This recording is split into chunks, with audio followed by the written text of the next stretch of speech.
Hey, welcome back to another episode of The Bible in Life. My name is John, and if you're joining this podcast for the very first time, thanks for joining us, and thanks for joining me on this show.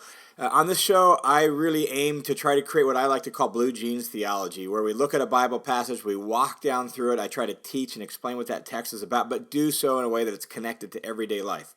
Blue jeans theology. And so that's the heart of the show. So if you're new, thanks for joining us, and if you find this show helpful, man, don't hesitate to subscribe and just be a part of this show. And I've been kind of exploring on YouTube, kind of creating a YouTube show, and I've really been just kind of experimenting with different things over there, trying to figure out what I want to do on YouTube. And I'm really tempted to just begin to video record the podcast and do the YouTube as the podcast on YouTube and as a video, or do it audio this way. Experimenting with that, so I have to buy a little bit more gear if I'm going to do that, but that's just possible. If you got thoughts on that, feel free to share any of your thoughts with me on that as well. And also, I just want to say a huge thank you to all of you who are patrons of the Bible in Life and who have signed on to support the show, either through my Patreon page, and a number of you have done that and gone over and become patrons of the Bible in Life on Patreon, or some of you are doing that through the donate button on my website. And either way, your generosity and your financial contribution is really what makes this possible.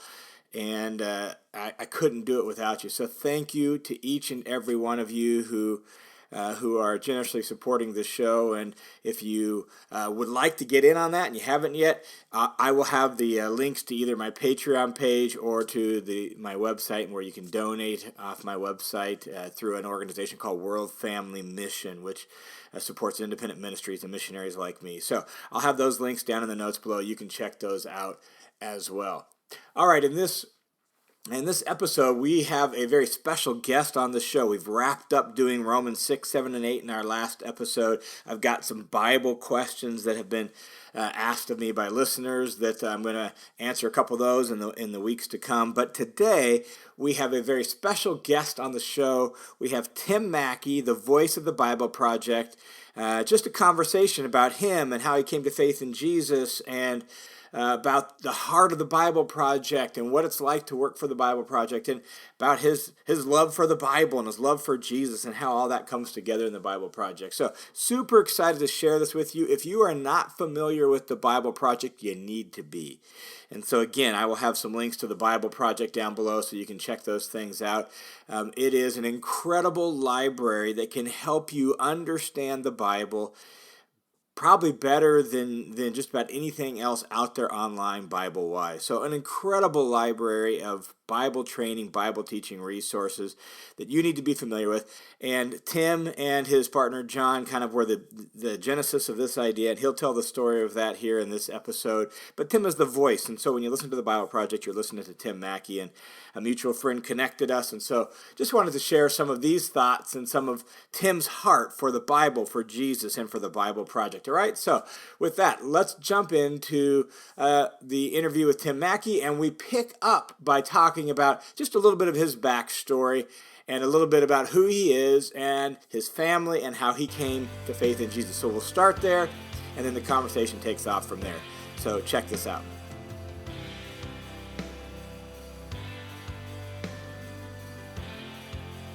A little bit of backstory on you, Tim. Like, where did you grow up, and kind of give us a little bit of your history.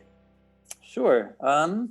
Let's see. I grew up in Portland, Oregon, and that's where I live now. Also, I had a long stint of my late 20s and 30s in the Midwest and Jerusalem for a season, and then landed back here in Portland after being in school for far too long. Yeah. Loved every minute of it. It was a long time. Yeah. So yeah, I grew up here in Portland. Right, kind of near downtown. And there you go. I mean, really, the things that have marked my life were, my parents were awesome. They were Christian family. They were. They are the era of they were in their 20s in the late 60s. So this is like they were hippies. True. Then they started following Jesus. then it was like follow Jesus, smoke lots of pot, and love your neighbor kind of thing. And then the smoke lots of pot kind of tapered down right around the time my sister and I arrived into the. Okay. So anyway, so yeah, it was just kind of they're amazing, very creative people in music and visual art, and so I grew up in a full of music, and my dad's art studio is a graphic designer. Okay. In our garage. And so, big art books, sketches everywhere, and he's just an amazing person. So Jesus and art, and then skateboarding. And the creative side that shows up in the Bible Project is kind of big. Yeah, totally, yeah. So they gave me my first skateboard when I was 11 years old, and the reason why that's important is that's all the moment I got my first skateboard, it's all I wanted to do. And it wasn't just as a sport. It's like it's a life, culture, everything. It was everything. Community, a skate culture, a skate vibe, all of that. Yeah, that's right. And I think because I lived in the city, then, the skate shop, one of the main skate shops was not very far from my house. And there were just a few skate parks. One of them was under a bridge in downtown Portland. So anyway, that's part of where I grew up skateboarding. And so, it has a real underbelly. Right. Urban skateboard culture does, but I loved it. And there was skate?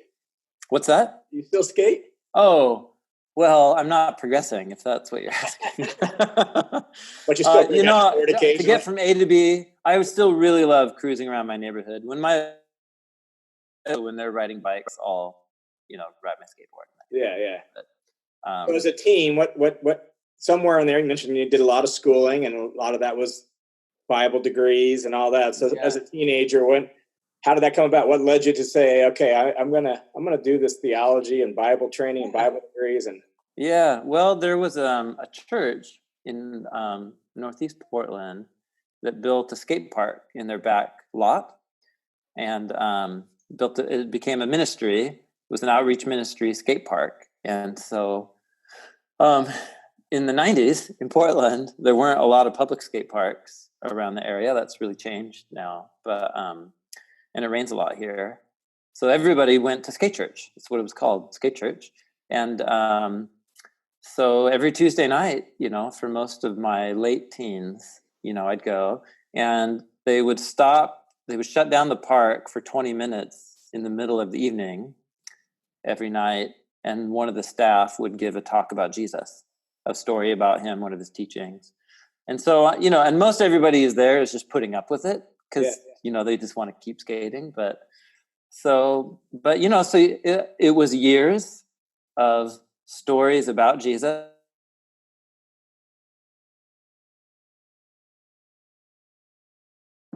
Who worked at the park, and just over time, that started to really mess with me. Jesus, I really became captivated by him in a slow motion kind of way. And so when I was almost 20, I just graduated. No, it's not true. I'd been out of high school for 1 year.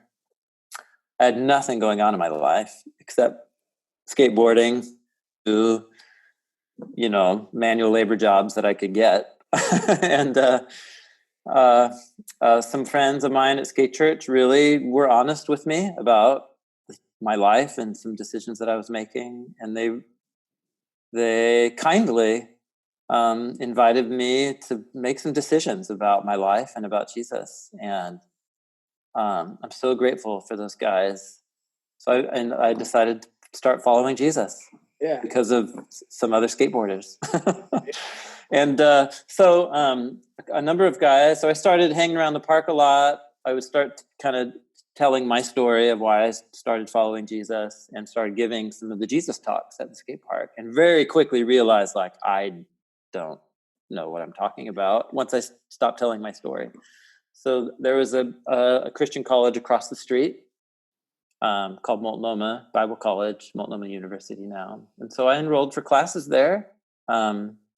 It turns out my parents actually had saved up some money for me to do college, but they had never told me because I had no goals, and so they didn't want to tell me that they had like some money set aside, because I probably would have done something stupid with it. So anyway, so they helped me start taking classes, and I just had some professors in my first few semesters who just like blew my mind with not just Jesus, but the scriptural story around Jesus, and how the Bible as a work of literature communicates the big story to make sense of who Jesus is, biblical theology. I just fell in love. And 4 years later, I finished that degree in biblical studies, and I was like, I'm just getting started. This is like the coolest stuff in the world. Yeah. So anyway, but the seeds of it all, both my academic and my Jesus kind of trajectory, were both sown in those early years at a skate park. Yeah, that's awesome. Totally. And fast forward to today, a little bit about your family now. You're married. You got a couple little boys, and let's see. Well, so I'll skip. I had eventually went on to do doctoral studies in Hebrew Bible and Jewish studies, and that was in Wisconsin, University of Wisconsin, and then finished there. And the church we had been attending all those years, I came on staff as a pastor, and really found I loved teaching Bible and biblical theology. It was a university kind of focused church, and so lots of faculty and grad students. And so, but really thoughtful, like no questions are off limits. It was an intellectual environment. Right. And I just loved it, man. I just loved it. And so I kind of found my passion was to be at this interface of the mission of local churches, but bringing a scholarly, informed biblical theology approach. And I was like, I just want to do this the rest of my life. And so we had our first son, and we wanted to move back to Portland because our family was all back here. And so we moved back to Portland almost 8 years ago. And I've been adjunct professor at a seminary here. I was in pastoral ministry, and then a friend and I started the Bible Project a few years ago. Well, no, like 6 years ago. Yeah. So we could talk more about that. But yeah, there you go. I've been back in Portland. And so did you meet your wife in Portland? Was she? Yeah, I met Jessica in college in Portland. Okay, at Multnomah. Yep. Yeah, at Multnomah. And then she stuck with me through many years of school. Actually, she is amazing. She is an administrative, organizational, queen. Yeah. She takes things that are chaotic and brings order and makes them better. And so she actually worked at our church. Okay. And she had a wonderful experience there while I was immersed in Hebrew verbs and ancient Near Eastern backgrounds or whatever, but I was having a good time too. But so there you go. Yeah, so we met in Portland, and now we have 2 little boys. They're 6 and 8 right now. Okay. 2019, and parenting little boys. You know what it kind of feels like sometimes is like I'm a parent, and oh yes, I have a job also, and I love what I get to do, but parenting takes a lot of focus. At least for me, it takes a lot of mental energy. A lot of intentionality to it. Yeah, totally. And it's wonderful, but man, it's one of the most challenging and rich experiences I've ever had. When you read books, they don't talk back to you. I think it was Martin Luther who called parenting the school for character. Yeah, man, that's exactly right. Yeah. So it's good for me, but it's a rich season right now with them. So. All right, so the Bible Project, you and your friend John is his name, right? Correct. Yeah, that's right. John Collins. You guys started the Bible Project, you said 6 years ago or something. So give us the kind of the origin. Yeah, that's right. Actually, again, he and I met through that skate park ministry. Okay. So we met in college, and he had moved to Portland from Seattle area to go to Multnomah. And then he, started getting involved at the skate park, and that's how we first crossed paths. Okay. But we kind of became friends through that, and then our paths kept crossing over the years. When I moved back to Portland, he brought up, just this idea. He had, so while I was in school for far too long, he developed like an actual marketable job skill in the kind of marketing advertising world, but specifically the niche of consulting with organizations that want to get the word out about their thing and understanding their thing, boiling it down to a very simple explanation, and then turning that explanation into a short animated video. Okay. And so he started a business that made explainer videos for mostly technology world. But so he was 5 years into that business. So he's kind of like the marketing guru behind the Bible Project. Oh, totally. None of this would exist without John. And in many ways. One is he actually knew how to start a business. He had an existing animation studio team going. Right. And he had already kind of honed this craft of how to boil complex things down and into a simple set of ideas that you can communicate through an animated video. So basically then I was the nerd. So what happened? Like, did he come to you and say, "Hey, I've been thinking about," or did you go to him and say? Yep. He came to me, and because we were friends and we had kept up, and I had done some very rudimentary attempts to boil down books of the Bible in short little 5-minute videos through a project at the church that I was working at, and I think he had seen them, and it just sparked this idea like, whoa, Tim's interested in visual communication, biblical theology. I've got this thing. And I think he was kind of bored also working and just on making videos about cloud computing and stuff like that. So, and he loves Bible and theology. And so there you go. So he pitched the idea. What year is that? That's about 2013 or so? Yeah, correct. The very end of 2013. Okay. And so, excuse me, I'm so sorry. The end of 2012. Oh, okay. 2012. Okay. From like the first conversation. Then throughout 13, we worked on 2 videos and built out the crowdfunding model. Yep. The idea that we wanted to be able to give the content away instead of doing a paid subscriber to a media channel or something like that. Right. We wanted to give it away, and we felt like it would be more fun if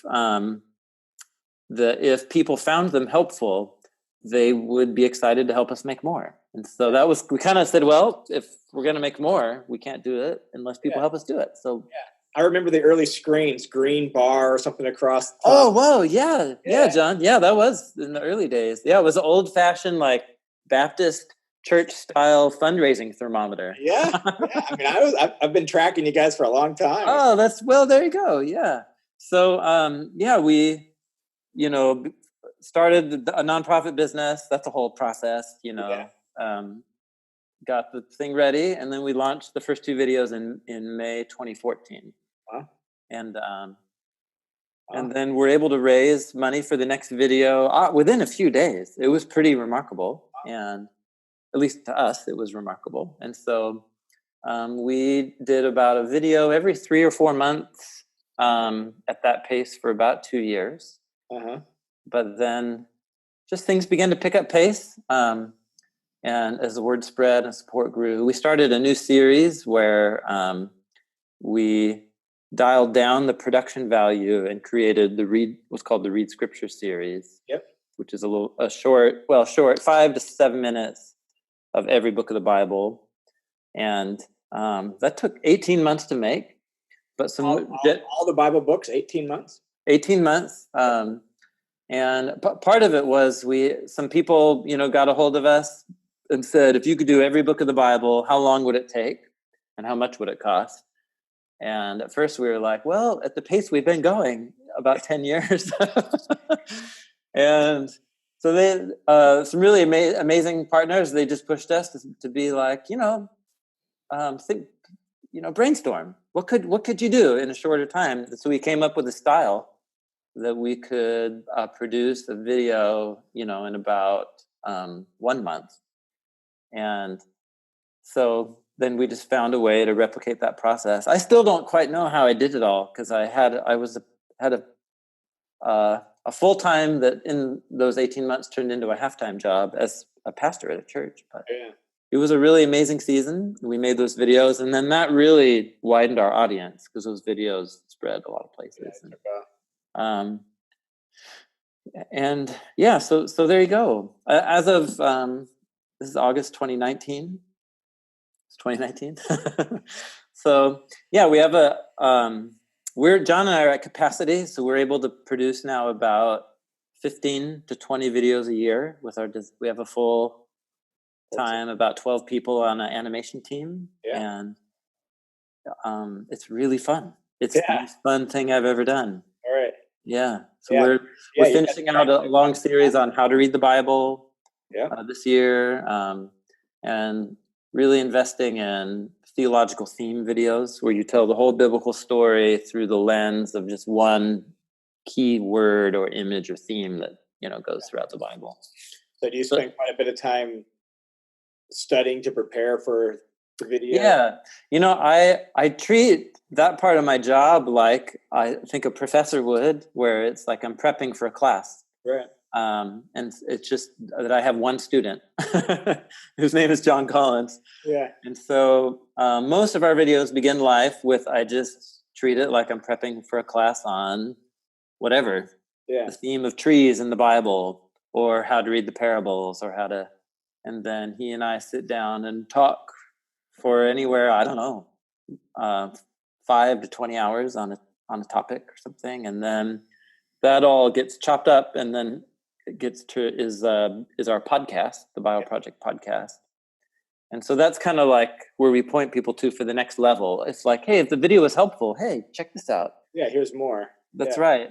And so does that conversation sort of become the genesis then of how you guys figure out what do we want the video to look like? Correct. Yeah, that's right. Yeah, we walk through the material, and just like he used to sit with, a client, for a whole day listening to, about their new kind of microchip or whatever. So, he listens, and we'll talk our way through the parables. We just finished yesterday 6 hours of conversation on the parables of Jesus. Wow. And it was so amazing. Yeah. And so we're both working through the content and ideas, but then also thinking of ways we could visualize it, brainstorming how to boil it down in the script. And then from there, John goes away, and he just lets it all simmer. And then he always produces the first draft of what you actually hear in the video. Yeah. And he just has an amazing gift of making complex things feel simple. Yeah. That's awesome. Yeah, it's a really amazing. And I've learned so much from him about, John, I'm guessing, Bible nerds, it's the most wonderful thing in the world. It's so fun to help invite people into the Bible. I find it very hard to be concise because there's so much to explore. And so John has forced me to learn how to be concise. Good. And that's been a real gift to me. Yeah. So, yeah. And you're pretty passionate about, at this point now, since you've been doing this medium of teaching the Bible online. I mean, it's a unique medium for Bible it is. And so what about that medium is like really, I don't know, you're passionate about, you're excited about? What kind of lights you up about doing it this way online? And yeah, it's interesting. I wouldn't have planned on ending up doing this kind of thing. My real passion is to be in a classroom environment with a medium to small size class where you can have interaction and dialogical. Because for me, the classroom is a learning environment. And so, because I love to learn, so I learn from scholars by reading all their books, and then the classroom is where you process and you learn as you both. I'm trying to reframe everything I've learned, but then all the question and the dialogue. So that's my first kind of love, is that kind of environment. Native environment is the classroom. Totally. Yeah. So the online environment, however, that's really, again, that's part of John's contribution. He was already making these kind of videos, But what we've discovered is that there is a huge layer of Western culture, religious and maybe not religious, but faith-friendly, that really is interested in what a thoughtful, robust Christian worldview looks like, or that's interested in the Bible, and what it has to say, apart from how maybe it gets used in political debates or religious debates on. And so the place to have that public conversation or to make a contribution is where everybody's living, which is online. And so that's good. We didn't plan it. I think it's just kind of been the Holy Spirit had something in mind that we had no idea, that kind of beyond thing. That.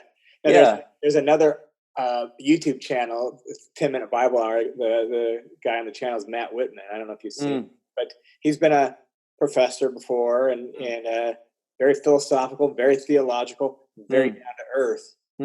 I really enjoy watching some of his videos, and his YouTube channel has just blown up this year from already at 25,000. That's just him doing it. It was at 25,000 in March, which is pretty good. Yeah. Now it's at, I believe he's at almost 50 or 60,000 in the last few months.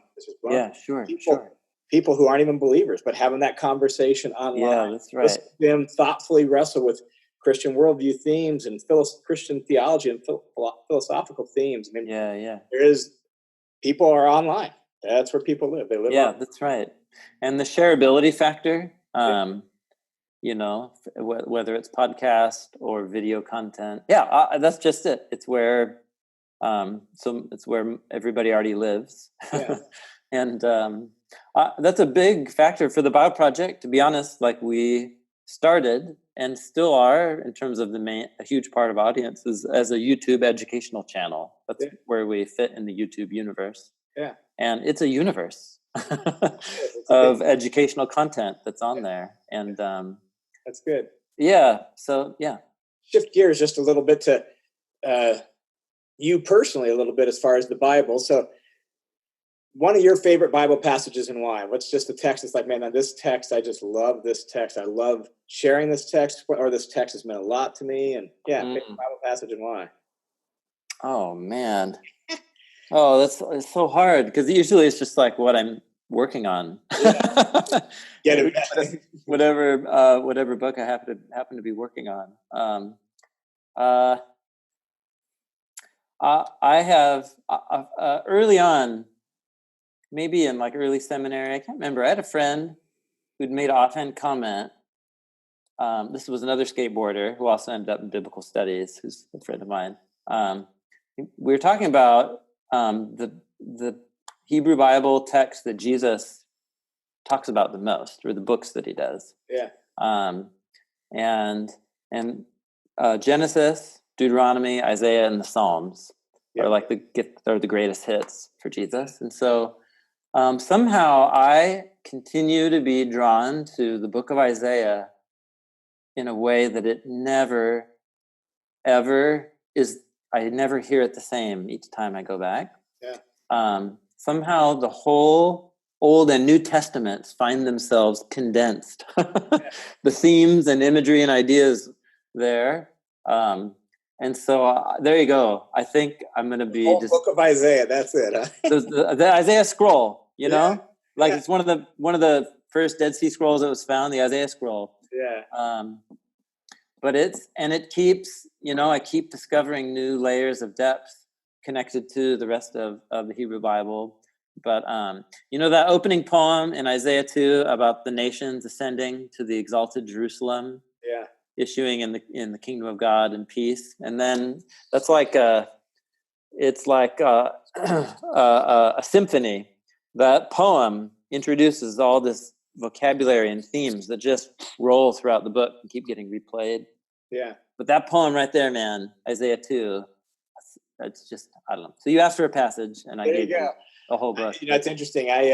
For years, I keep wanting to say, I'm going to spend more time with Isaiah. I'm going to spend more. And I just, so many other things going on. I've never gotten to spend more time with Isaiah.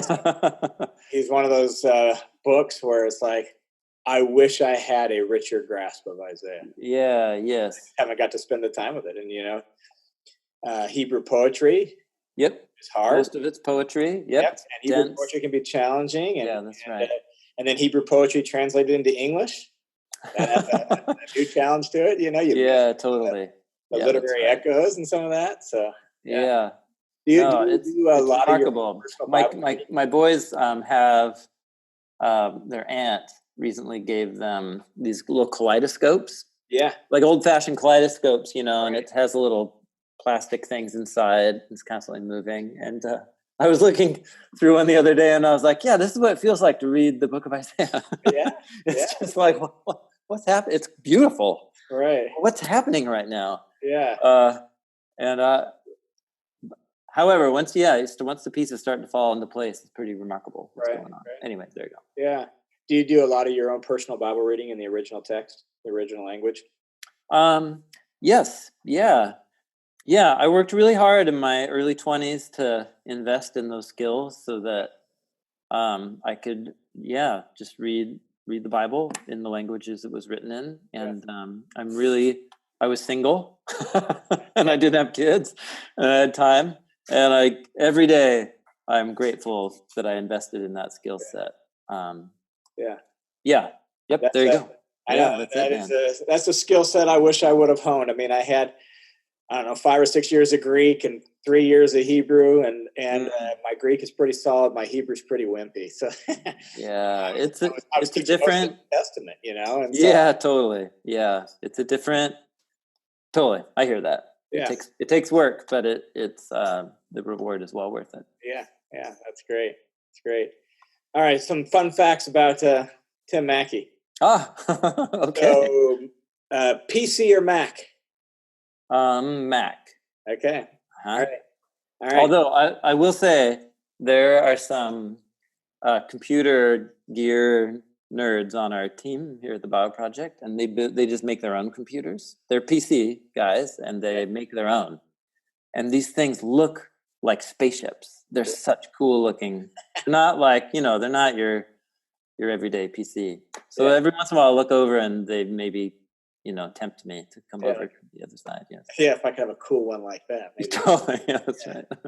You're in Portland. Portland's kind of famous for coffee and microbrews. So microbrew or coffee? Oh, wow. Why do you have to pick?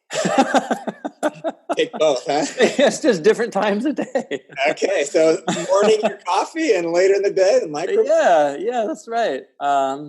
No, it's kind of ridiculous on both fronts because there's the market is both saturated and competitive, and so there's always a new roaster, a new shop, a new place to go, and so on.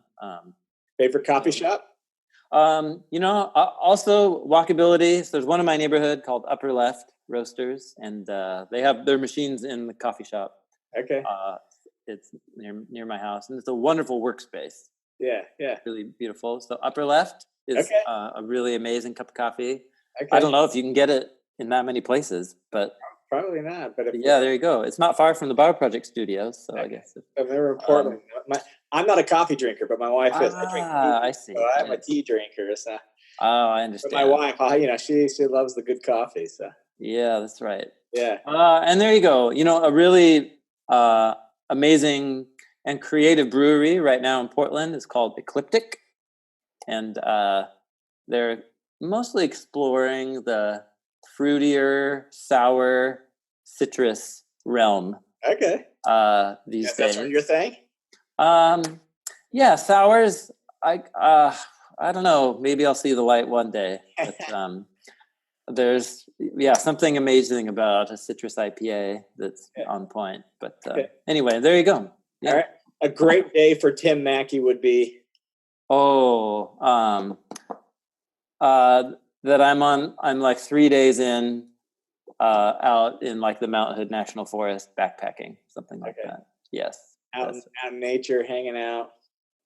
Yeah, totally. Or, just on a long day hike, but, and any more the places where I really connect with the love of God in a personal way, it's when my Bible's open, usually if it's dark outside and there's a candle burning, or if I'm out in the wilderness on a hike on a mountain or something. And there's something to be said for sitting at about 8,000 feet under the oh, stars.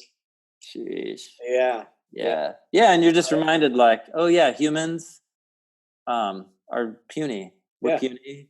And Soulmate always grabs me in those that's moments. it, man. You know?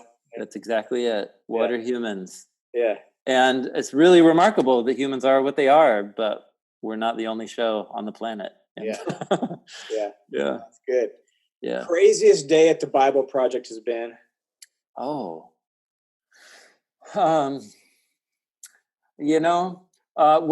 delights me is, just right now, I walked by, we have a magazine that we make for our supporters. Yep. And so I just walked by, one of our graphic designers has melted all of these crayons into different shapes and then built this really cool, I don't quite know what it was, but he built a little camera, a little studio out in our kitchen area.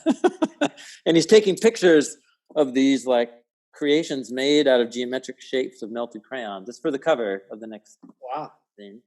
And then I walk in out a doorway, and a bunch of our artists are painting a mural in our little lunch seating area, and it's going to be like it's a whole little Eden jungle on all the walls, and then I go to the recording room and record a video, and then I come back and check in on how video for how to read the Gospels is going, and I'm just like, oh, this is so fun. Yeah. So all these creative people working on projects, and that's pretty amazing. It's really cool. Have all these creative types who are getting to create in weird, unique, crazy ways. Yeah. Experience at the Bible Project. That's awesome. Yeah, it's really a lot of fun. My dad, who, if you remember, he's an artist and a graphic designer. He loves to come meet me for lunch here because there's just always something new to look at or something somebody's made or something. Yeah, it's pretty cool. Yeah, it's great. Well, if somebody were to give like a one-line commendation for the Bible Project someday, like, not that I'll ever have a eulogy, but a eulogy type thing, like, what would you want that one-line commendation for the Bible Project to be? Oh, wow, that's a good question, John. I mean, really the root of it is, I started following Jesus. I had this encounter with Jesus as a young man that has changed my life, changed the course of my life. I think Jesus is the most beautiful thing in the universe, and I've come to see that the scriptural texts that help unpack who he is are also one of the most beautiful things that's ever touched the human race. And so, my hope is just that people discover Jesus in a new way and begin to read their Bibles, discovering how amazing it is from the stuff that we're making and from watching and listening to what we do. That's my hope. Yeah.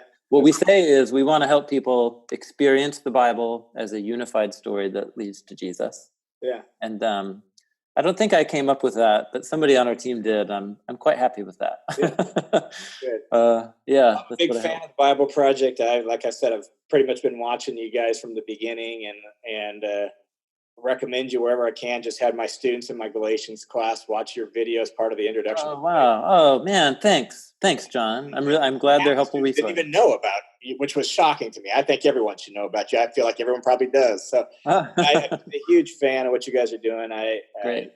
Because of that, what you just said, that you're helping people read the Bible better, helping people read the Bible wisely, pointing people towards Jesus while you do it, and what else really matters? Yeah, that's exactly right. Yeah, that's totally. Yeah, I'm with you. All right, there you have it. Tim Mackie, The Bible Project. If you want to understand the Bible better, The Bible Project is an incredible tool and an incredible resource that you should check out. I'll have the links to it down in the notes below. I so appreciate Tim for his time and for his heart for Jesus, his heart for the Bible, and his desire to bring the Bible to life for average, ordinary people. And so if you want to know more about the Bible or the Bible Project, you can check out those links down below. And as always, thank you for tuning in to the Bible in Life. I'm so grateful for each and every one of you and that you are a part of the Bible in Life family. May God bless you as you seek Him and grow in your knowledge of Him through reading His Word. God bless you, and we'll talk to you again soon.